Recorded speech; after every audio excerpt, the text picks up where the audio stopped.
그러나 자유당 정권은 최후까지 시민들의 요구를 무시하고 외면한다.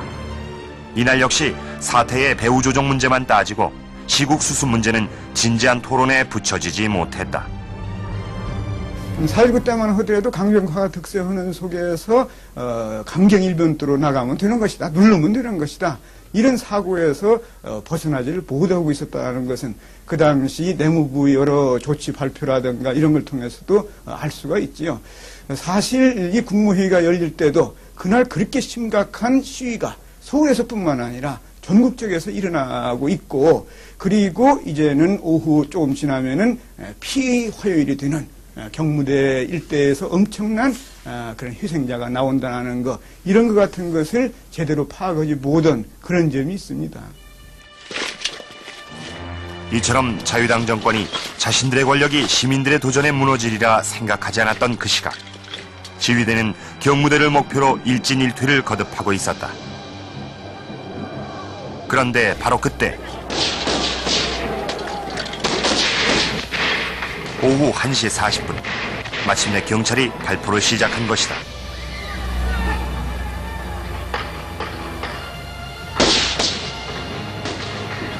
삽시간에 경무대 근처는 아수라장이 됐고 길엔 학생들이 피를 흘리며 쓰러졌다.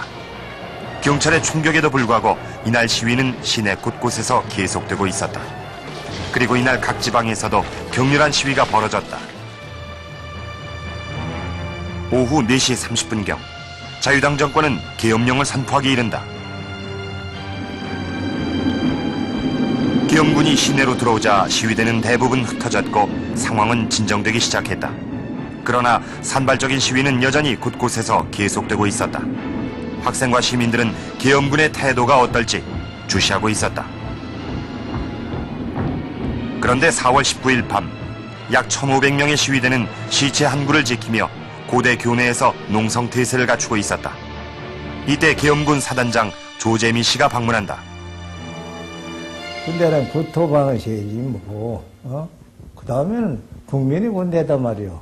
다시 말하면 여러분들의 군대라 그 말이야. 그 얘기를 했죠. 그러니까 박수를 치고 야다는 저 같이 뭐 데모 한다고 생각하죠. 그리고 내 임무는 이 서울의 시내가 질서가 물러나니까 그런 질서를 유지하기로 왔다.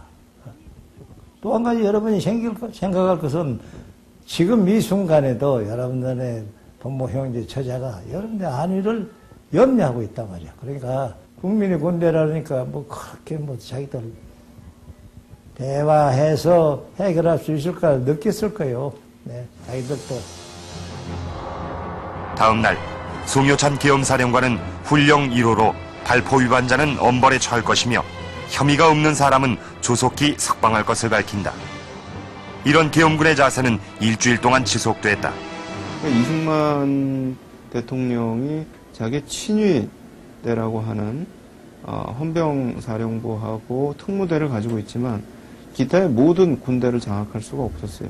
그러니까 그게 당시 한 60만이 넘는, 공식적으로 한 63만쯤 되는 군대인데 그 안에는 이승만 정권의 부정부패에 대해서 혐오하는 그런 군인들이 상당히 많았다라는 겁니다. 그러니까 이런 결정적인 상황이 왔을 때 국군 통수권자의 명령을 그대로 따르지 않을 수 있는 가능성들이 있다는 겁니다. 한편 정치권은 4월 21일부터 움직이기 시작했다. 국회는 서둘러 시국대책위원회를 구성해 사태 수습 방안에 대해 논의하기 이른다. 이런 가운데 이승만 대통령은 이기붕 부통령 당선자에게 사퇴를 권유한다. 그리고 4.19 사태의 책임을 지고 전 국무위원들은 사표를 제출한다. 이기붕의 사퇴와 전 국무위원의 사표 제출로 수습될 수 있을 것이라고 생각했던 이승만 대통령은 4.19 부상자들을 위문하는 등 사태 수습에 나섰다. 이승만 대통령은 이러한 조치들만으로도 사태가 해결될 수 있으리라 믿었던 것이다. 그때까지도 이승만 대통령은 절대 권력을 내놓을 생각은 없었던 것 같습니다. 다만 내각을 교체하고 그리고 자유당과 거리를 두고 그러면서 경우에 따라서는 내각 책임제 같은 걸로 개헌을 하고 이런 식으로 해서 사태를 수습해서 자신의 대통령 지위는 계속 갖겠다. 이런 생각을 했던 것 같아요. 그러나 혁명의 물길을 되돌릴 수는 없었다. 4월 25일 대학 교수들은 회합을 가졌다. 당초 5, 60명이 모일 것으로 예상했던 것과는 달리 300명에 가까운 교수들이 모였다. 이들은 대통령의 하야 요구를 골자로 하는 시국 산원문을 채택하고 시위에 나선다.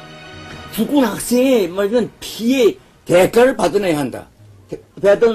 대가를 받아내려면 결국 지금 정부를 갖다가 정권을 갖다가 하야시키고 민주정권을 세워야 한다.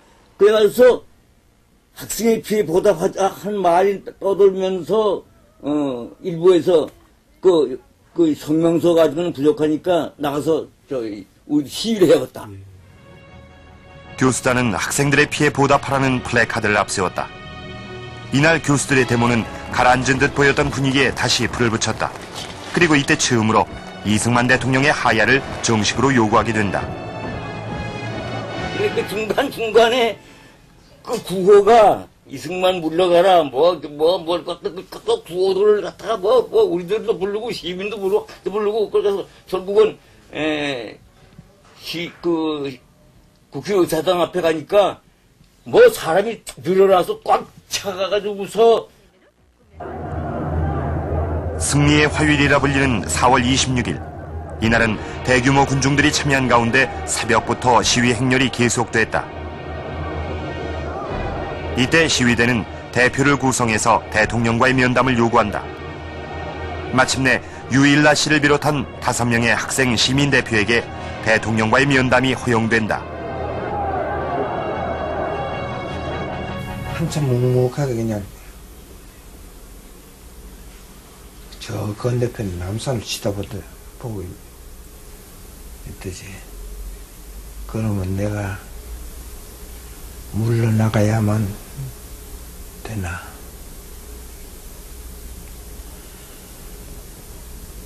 그럴 때 내가 그냥 눈물이 그냥 쫙 흐르더만.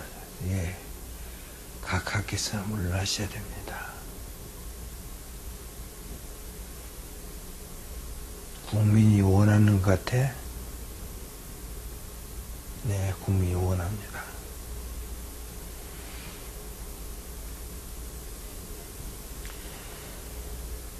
국민이 원한다면 대통령도 물러나야 돼. 그게 우리 민주주의니까. 지금 대통령께서 말씀하시기를 여러분들의 요구라면 무엇이든지 들어주신다고 저희들에게 약속을 하셨습니다. 시민 여러분, 지금 너무나도 우리는 흥분된 상태에 있습니다. 대통령이 말씀하시기를 국민이 원한다면은 나는 하야하겠다. 국민이 원한다면은 이승만 대통령이 하야를 결정했다는 것은 면담을 마친 시민 대표들에 의해 학생과 시민들에게 알려지게 된다.